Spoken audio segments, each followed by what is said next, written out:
Welcome to the MFR Coaches podcast, where we talk about how you can create a six-figure MFR practice. I'm your host, Heather Hommel.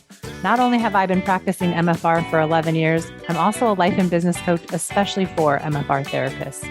My goal is for you to understand how to get fully booked, how to talk to your clients, and how to make sure they understand what's possible for them with MFR treatment. I'm here to help you stop under-earning, overworking, and burning out. I'll lend support so you can create the MFR practice you've always wanted. Learn how you can do it too, even if you live in a tiny town, and even if you're just starting out, and even if you've ran your practice for years. Let's go.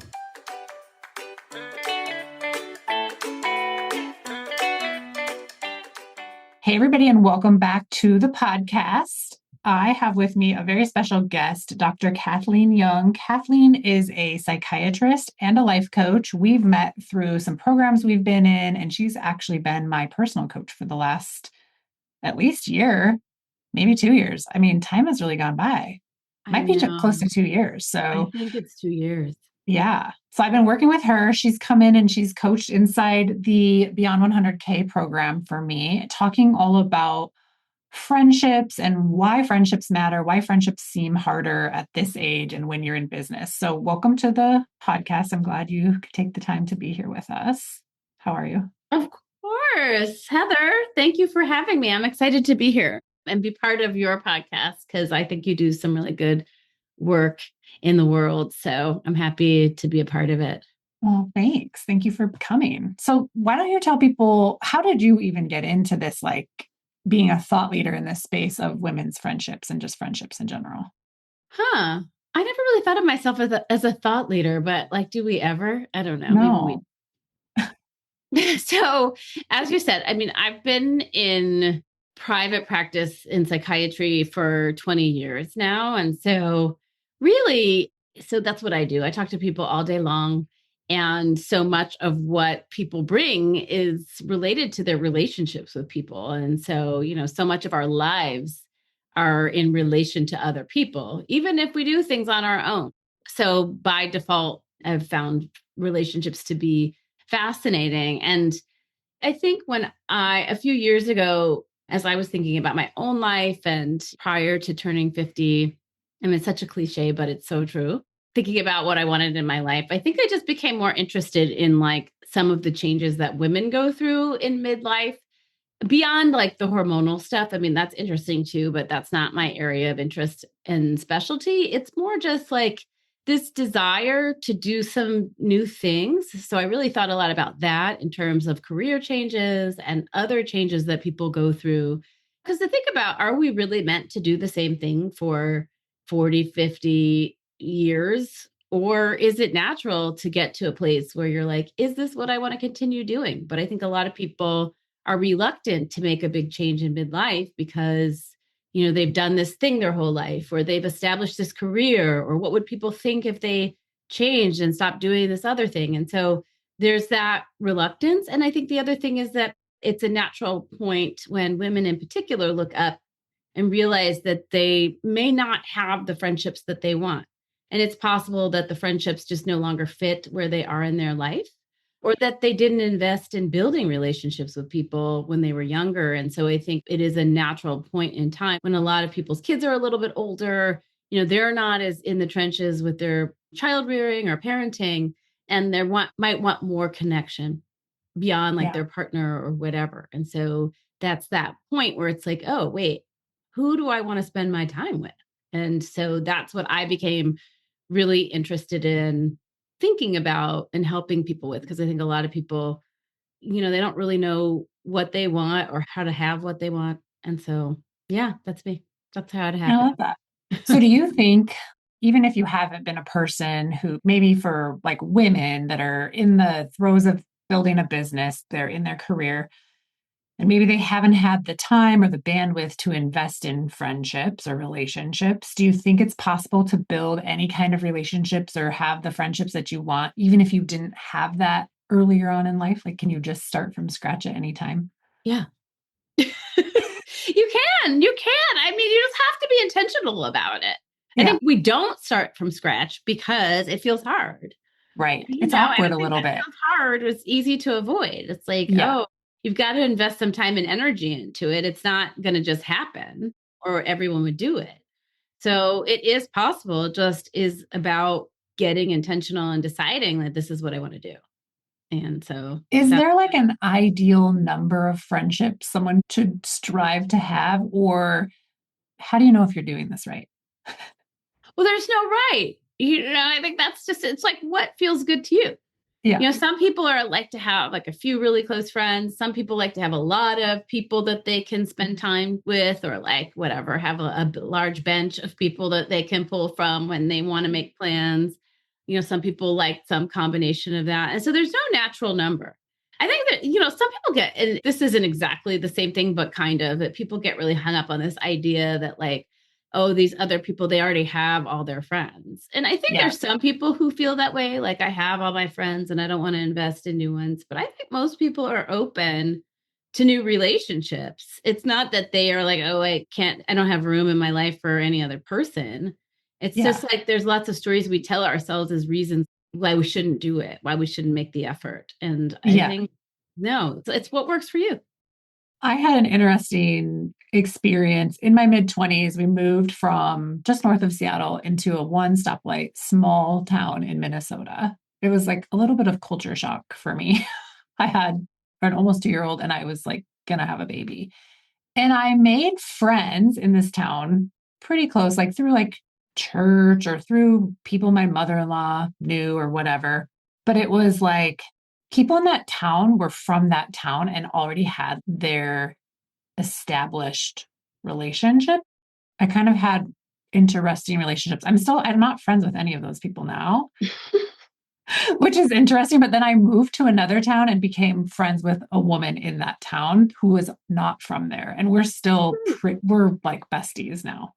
And that's been like for the last 10 years, which is so interesting. Yeah. So that's interesting. I mean, I don't know what was going on in that town. Yeah. I think, how long did you live in that town? Let's see, from 2006 until like 2012. So like 6 years. A while. Yeah. So 6 years. And you never made any close friendships while you were there? I mean, I had some, but they just didn't last. It was like, I think I felt like an outsider. And I think that's also just the culture of that community and why it's so much easier to have a deeper connection with someone who's not from there, but still lives there. Like like my family's not there, her family's not there, but her husband's family is all there, but she gets it, like not having like my family's not anywhere near. Yeah, so I think that like, sometimes there are communities that are a little more insular and it's harder to break in. And that can take time, although 6 years is a long time. So it's not that you, if you had just been there a year, I would say, well, maybe you just have to give it a little more time. Because I think sometimes that's the case, is people don't give it a long enough time and they think they're just supposed to have friends like immediately. And that's not how relationships work typically. Yeah. But I think sometimes it's them, sometimes it's you, right? So I think I'm kind of like, I love to have really deep relationships with everybody I talk to. And so sometimes I figure out, oh, I'm actually an auxiliary friend for them.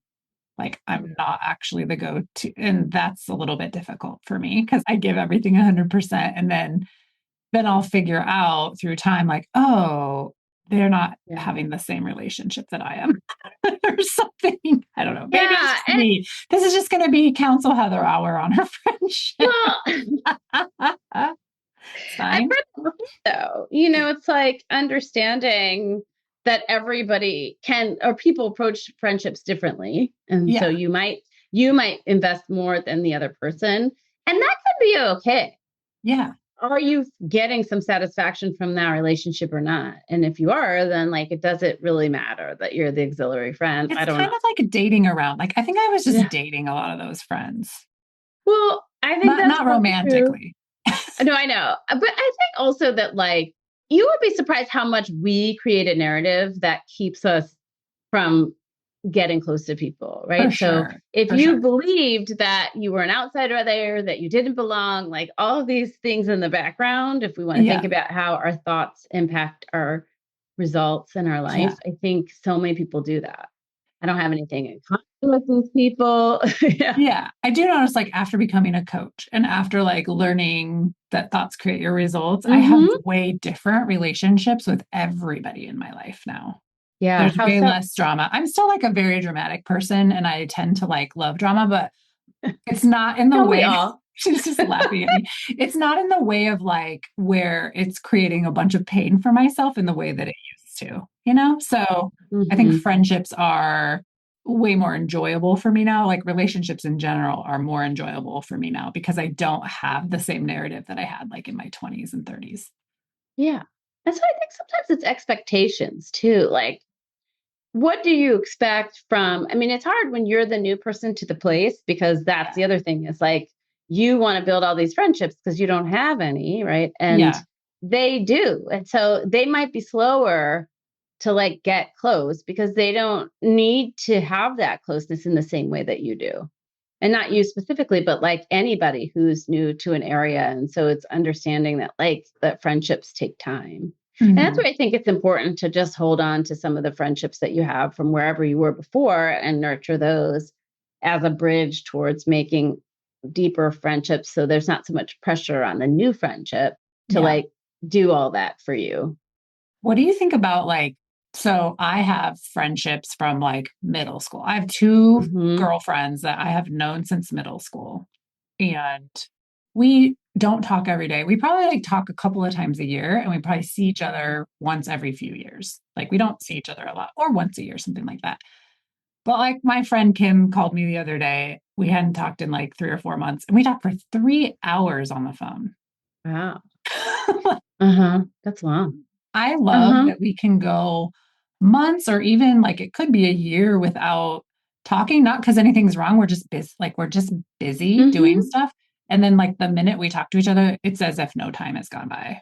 I Yeah. love that. I love those types of friendships. Yeah. And that's the thing. It's like, I also think it's important to not have a lot of rules for what friendships are going to be like. Some of your friendships will be like that, where, you can go a long time without talking to each other. And then when you do, it's as though you just talked yesterday, or you may only see that person like once a year or once every couple of years. And that doesn't mean the friendship isn't meaningful. It's just not going to be your day to day friendship. And then you may Yeah. have some people that you have more day to day interactions with. It's like, making room for how people can show up in your life. And that's a really important thing that some people get stuck on is that, like making space for how you enjoy people, how they can show up for you, and not having the expectation that everyone has to do it this way. They have to invite me over to their house in the same amount of times that I invite them over. I was coaching someone on that, and it's like, maybe this person just doesn't like having people in their house, or maybe they feel very stressed about entertaining people, but will they go out and do other things? Do they show up at your house? Do you have a good time? And I always think it's like, do you have a good time with this person? Like, do they bring something positive to your life? Because if they do, then like, why does it matter that they don't invite you to their house? Like maybe they Yeah. don't like their house. Yeah. I don't know. There could be any number of reasons, but like, do Right. you have to have an invitation to their house in order for you to feel good about the friendship? Right. Sometimes it doesn't even like occur to me to, I've actually been Uh-huh. more aware of this, like of how often it doesn't occur to me to invite people over or to make plans. And Uh, so now I've kind of been like the, hey, let's do that at my house person, I which love that. almost to an extreme where people are probably like, can we ever do anything out at someone else's house? Never want anyone to come to my house. And I don't really either, but like, I think we've built a house that is good. It holds a lot of people. So like it makes sense to do things at our house, you yeah, know? And yeah, I think I like it. yeah. Yeah. As long as I can I still go to like bed it. by like 9, you know? I like it. I agreed to have this like event at my house, a very, very small. And they were like, how many people? I'm co-hosting it with someone. It's just like a coffee hour or whatever. Yeah. And the co-host, I said, how many people? Because they asked how many people we could have. And she's like, I think we should say 15 to 20, and then like 10 people will come. And I was like, oh, how about we say 10 to 15? Like, I Yeah. You're was like, like and then very 7 can stressed. come. I was very stressed about like maybe three people could come over. Yeah. I have always been that way. And so I think I say that because it's not because I don't like people or I, you know, I say that don't all want the to make time. I don't plans. like people. Well, I say that too. Some days I'm like, I hate everyone. I say It's that a a me lot too. problem. Yeah, I say that a Hmm. lot. Yeah. But we still want to have people in our lives. Like I still want to do things with people. I still want to have relationships. Yeah, I mean, I still love people, just like I just mostly don't. I I'm have just a very grouchy. people-y job. Right. I think I've just decided I'm just grouchy, especially in the morning. Yeah, And so I hate everyone always in the morning. same. Like, don't ask me how I Period. slept unless you want Yeah. me to punch you. Yeah, No. don't ask me. Yeah. I Yeah, don't want to talk to anyone. I get up really early and I like that, but I don't want to talk to anyone until at least like 10 a.m. I don't. I get up at 10 Mhm. a.m. and I still don't want to maybe talk right away, but I do it because my husband's always like, "How did you sleep? Here's some coffee." And I was Mhm. like, "Why do you even like me? Like, I'm not even nice."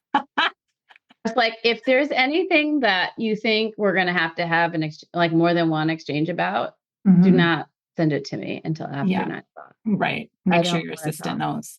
Yeah, because I'm going to be annoyed. Yeah, Like, even if it's not annoying, I'm going to be annoyed. yeah, So, and this is the thing, we're all different. We're all different. yeah, And people tend to make assumptions about other people. You know, we read into everybody's behavior all the time and yeah, it just may not be it. I yeah, hate scheduling. So if I have to go back and forth with someone like more than yeah. once to find a time to get together, I probably don't respond at some point. And it's not healthy, but that's kind of how Because it you just doesn't mean I shut don't down. like them. Yeah.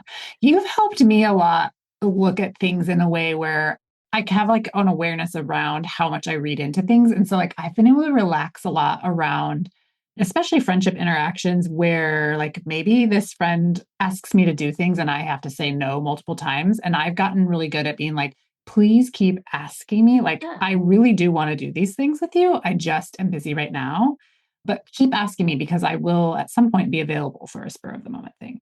And then Yeah. when I don't hear from them for a long time, being the one that reaches out and saying, like, hey, how's it going? Like, let's get something scheduled instead of being butthurt or making it like the other person's heavy lift to always ask. So I think that's a growth edge for me in my mid 40s is like still reaching out, even when I have the thoughts of like, oh, this person probably thinks I'm annoying or this person doesn't like me. It's not like those thoughts don't go, that they just go away, but I have more awareness around what if they do like me? What if they want me to invite them? What if I do the opposite of what I think is going on, you know? Yes. Yeah. Yes. And that's such a good observation. And I think it's always good if people invite you to do stuff and you want them to continue is to just to suggest another date that works for Yeah. you. Like I think sometimes people don't do that and then, it never gets on the calendar. But that's sort of what like my three rules for friendship building. It's like meet people. So you have to leave your house. So you can't be home and expect that you're going to build friendships. You have to go to places. You have to say yes to invitations. You have to step outside of your comfort zone. You may have to go out to dinner on Friday night. That's a me thing because I hate going places on Friday, but sometimes things happen on Friday. Yeah. You have to meet people. You have to like express interest in them. You have to let them know, like, hey, I really enjoyed hanging out with you. Let's do it again. I mean, it's really important to let people know because people don't always know that you're interested. Yeah. Which sounds weird because that sounds like a dating thing, but it's kind of like dating in that way. It's like you have to let people know you're interested in their friendship and you have to assume people will like you. I think that's so important. Like Yeah. everybody's in their head. It's not just you or me. It's everyone is in their head. And it's Yeah. like you said, you're like, I don't know, maybe they think I'm annoying or this or that. And 9 times out of 10, that's not, maybe 9.5 times out of 10, that's not what they're thinking at all. They may just not even be thinking. Yeah. If they thought you were annoying, like they would never respond. Exactly. Yeah. So you have to just assume people like you. And you can always tell when you go to like a group setting, who are the people who assume everybody likes them versus the ones who don't. Those are the people who are talking to people. I They're know. like at ease, because they're like, oh, well, people want to talk to me. And that's not a narcissistic thing. It is for some people. But if you do that, it's just, I wish I could have like a little more of that. Like I just yeah, even with this event that I just went to where it was 7 and 8 figure earners in a room, I had to do kind of a lot of work around, not a lot, but like there was some remembering and reminding myself like you belong in this room, like it's safe for you to be here. You're not posing. yeah. But when I first got there and they sat us at tables with name tags, Wow. Uh-huh. Yeah. Strangers. And I was like thinking, oh, I'm going to be attached to my friend Latifa and I am going to just like be on her hip all day. If she could wear me, that would feel better. If I could be in a baby carrier on her back. Right. But then you wouldn't grow. Exactly. So like I Yeah. instantly got moved all the way across the room. I thought I was going to have a panic attack. And then this was like a all women's event, but there's always men, and I was at the Uh-huh. all men table. I'm like, Oh okay. my gosh.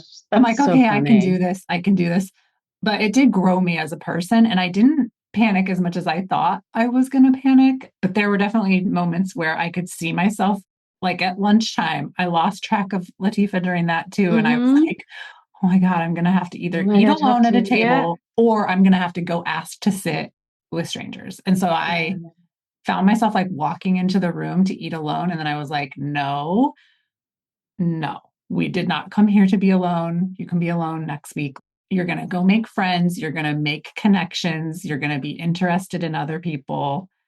And no one's going to tell you you can't sit by them. So I walked up and I sat with these really lovely people who are Yeah. doing amazing things. And now I have like a bunch of people that are going to come on my podcast because I made connections and Yeah. That's really important that you did that. yeah, We make all these assumptions about people. They're not going to talk to us. They're going to think I'm a poser, like all of these things. I shouldn't be here. You make these assumptions about how people are going to respond. And then you create all this drama in your head for why you don't. It's sort of like when you're somewhere new and you label yourself as an outsider, you're going to show up like an outsider and you won't make close friends. You're going to yeah, show up in these situations as someone who doesn't belong. And then you're not going to be open to new friendships. And that's why this assuming people will like you puts you at ease and allows for people to connect. You draw people to you with whatever energy you're putting out in the world. And I think that's so true. And so, like going into something assuming that it's going to be fine or that people will be interested or interesting is going to really help you. It's really going to help yeah, you. And it's going to help, I know that people listening to this are growing their businesses. And, I think it's always important to remember that you can't really build a business, especially as a therapist, alone. right. You might be alone in the work you do, but Yeah, like the work you do is alone, but yes, you the need idea people. of business building alone, I think can be very just sad because there are so many communities that want to support you, like my community, your community. We want to be there to help you grow quicker than you could ever grow by yourself. And things are not a competition too. And I think sometimes that idea that other therapists could be in competition with you or you need to look a certain way in order to belong to the community or whatever, getting by that and like just assuming everybody likes you and assuming everybody wants you to win and assuming that everybody is there to support you are very, very key things. Like in that room I was in, it's the first time I've been in a room with that high of earners, one, which was just really cool. And two, all they wanted to do was help each other. There was zero competition. And I was like, huh, this is like an incredible feeling. I want to be Yeah. surrounded by people Yeah. like this more often. Yeah. Because that's how people grow. Your relationships with people is how you grow. You build a business with your relationships. You might do your work individually, but Sure. how a lot of referrals and advice and all kinds of things come from other people. And Yeah. so that skill of building relationships is really important. And so Yeah.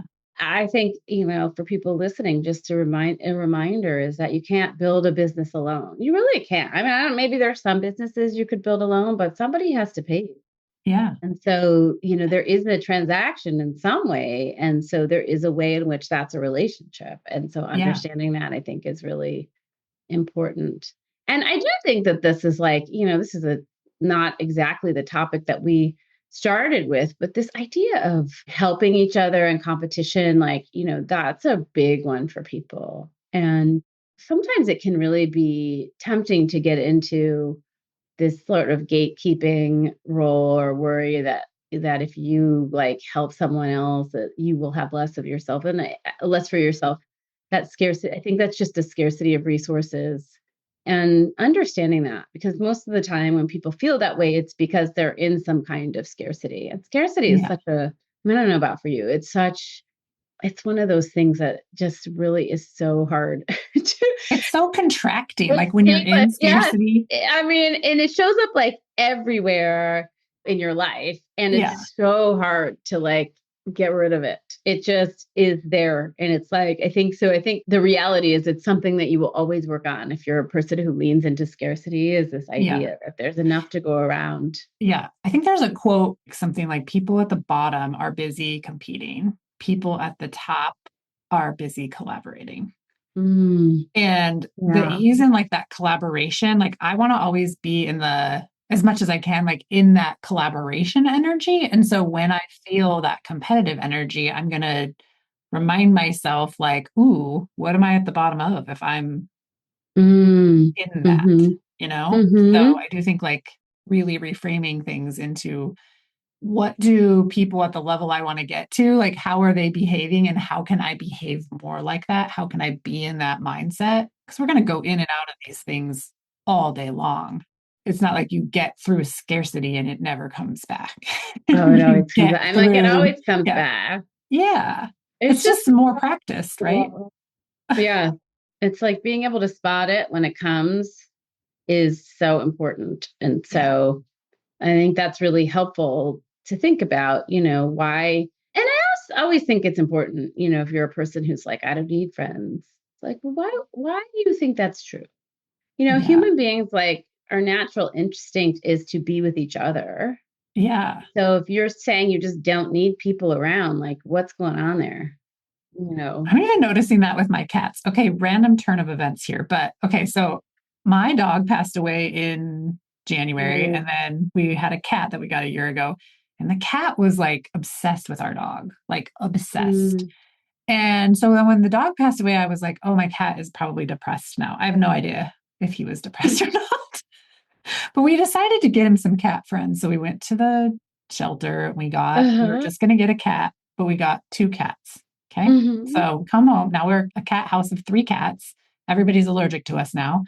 But these cats behave like in a herd.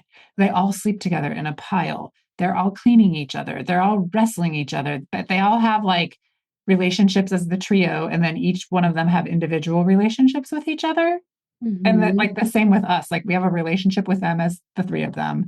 And then I have a different relationship with each cat. Like one is very afraid and timid, and she's just now accepting me into her life. One wants to like just make out with me all day. And I'm like, this is not appropriate, Otis. Like, I'm married. And then Hopper, our other cat, is just cute and adorable all the time, and he's always just like rolling around telling us how happy he is. So it's just funny. I don't know why I am definitely a cat lady now, but I just see these 3 cats like walking around in a herd. They all love each other. They all want to be together. And it's like people. They kind of remind me of my 3 kids because it's like 2 boys and a girl. Yeah. Sometimes, like sometimes you're going to hate everybody in the morning, but it doesn't mean that like you don't have room to like them in the afternoon and spend time with people. Yeah. So, and you can go make friends. There's always room to make new friends. You have to go into it with an open mind, and you have to go do things, which is the thing that we don't want to do because probably our scarcity of time and energy mindset. And like, what about people who don't know what they like? Like, I hear this a lot too from working with a lot of people. And I'm always like, we need to schedule. They don't like what they like to do. Well, like we need to schedule fun. And people, even like my coaches are like, what do you do for fun? And I'm like, I don't know. Does like laying flat in a hotel count? I'm like, sure. Well, it does for you. Yeah. How do you figure out what you like or what's fun for you? Because I think we get to this stage in our lives and many of us don't know actually what we like because we've never allowed ourselves to figure that out. Or maybe we don't have hobbies because our job or our business that we've created has always been our hobby. So what would you say to those people? Or your kids, right? Yeah. Or your kids have been your hobby. I think it's easy. It's just like work. It's easy to throw yourself into work and then just not deal with the rest of your life. Or it's easy to throw yourself into parenting and then not have to maintain relationships with people. So I think there's a lot of ways in which people escape into other things so they don't have to figure out what they like. I think it's just do some things, go out there and take a class or go to a new Yeah. experience or something. That's the only way you're going to find out if you like it. I mean, you have to have some idea what things you would like and what things you wouldn't like realistically. I guess so. I feel like everybody around here, or everybody my age is like taking a pottery class or doing a dance class. And I'm like, I wouldn't want to do either one of those things. Yeah, I'm like, I like the idea of it, but one, like my husband is a terrible dancer, like even with dance lessons. So it's not going to be fun for me because he's not going to be into it. So he's just going to stiffly dance next to me. Like, I don't want to do that. Bless his heart. He doesn't have to be into it. Go find a different man to dance with. No, I don't want to do that. Tell Abe I said that. No, I'm just kidding. Abe, are you listening to this episode? Right. He's my biggest fan, so he might be. Right. Or like pottery, I'm like, I don't know. I'm going to be dirty then. And then I'm going to bring home all this clutter into my house. I just don't enjoy that stuff. I don't know. So I'm trying to figure out what I like. I think I like travel. And what else? I like rest and relaxation. So like I love spa stuff. And I like going out to eat. Okay, so you invite some friends to go out to eat. You could also, like you could start some kind of group of people that goes out to eat once a month or on your birthdays or something. Yeah. I mean, there's ways of engaging groups of people, some people have book clubs or other things. Does it have to be a group though? Like, can it just be like one If friend? you wanted to build relationships with people, you got could it. Okay. go out to eat and have everybody invite a friend or who you've never met. Like that's a good way to meet different people. And then does that become a thing that people go to regularly or something, thinking about if you wanted more new people, you don't have to do that. But yeah, I'm thinking about the listener who might be like, how do I make new friends? It's like, how do you meet people? And the best way is to meet them through other people. Right. And so thinking about that, you like to relax. Okay. You could travel with your friends. You could go to spas with your friends. There's lots of things that you could do. If that's the thing you like to do, then go do that. Go do it. Like you can just do whatever you want, basically. Totally. Yeah. You just come up with an idea, try it. I am traveling with a friend. We're going to go to my beach house in the end of May. I'm like super excited about that. So that'll be fun. It will be fun. Yeah. Get out of here. So you're doing all the things. I feel like, I think too, we're in a phase where we're really nurturing our relationships with our older kids' partners, like their extended families, and like really getting to know like their parents and their siblings and that end of the families because they're in pretty serious relationships. So that's kind of like fun too. Expanding the family, maybe. We'll see what happens. But I think it's worth investing in those relationships, whether they work out long term or not, like just really knowing them. It's thinking about who in your life can you just invest a little more time and energy into and build relationships with. There's people all around you all the time. And so it's like, who are those people and how do you invest in relationships with them? And I think that's the other thing is there's people all around you. And so like, are you missing out on, and this is for people who, the people who are like, I don't know where to go to meet people or this. It's like, there's people around, you have neighbors, there's probably people that you see at the grocery. I don't know. There's usually people that you see over and over again at various things that you do. So those are the people you start with, or you find other people. But maybe it's someone at work. Maybe it's not. Maybe it's your neighbor. Maybe it's the person you see every morning at Starbucks. Like, I don't know. You go to the gym. And it takes time. Like I went to Pilates for a long time. I don't go anymore, but when I was going, before I even felt comfortable talking to people, but I did talk to the people who I had seen like every week. And we were waiting around and then like a natural conversation came out of that. And so it does, sometimes you have to see the same people over and over again before you become friends or you have relationships. So yeah, it's possible. Yeah. What would be just some final advice you would give for people who are feeling lonely or just feel like friendship building at this stage in their life maybe hasn't occurred to them as something to do? Go do it. Okay. I would say, no, I mean, that's very simplistic, but I mean, that is what it is. But it's really about deciding, what do you want in your life? Yeah. And understanding that you're going to have to step outside of your comfort zone. But that's the only way we change and grow and have new experiences. And so if you're feeling lonely, like you don't have to keep feeling lonely. You can go out and meet people, Mm-hmm. Yeah. Like it's kind of like a conscious decision. I'm consciously deciding I Mm-hmm. want to experience this differently. What does that look like? Yeah. There was a time too. And I think it's like also, as with anything, like once your energy shifts, like things happen, right? And I don't know, I mean, there's nothing scientific about that or any way to explain why that is. But I remember when I was first thinking about friendships and stuff, it was around that time that like I started hearing from all these people that I hadn't talked to in so long.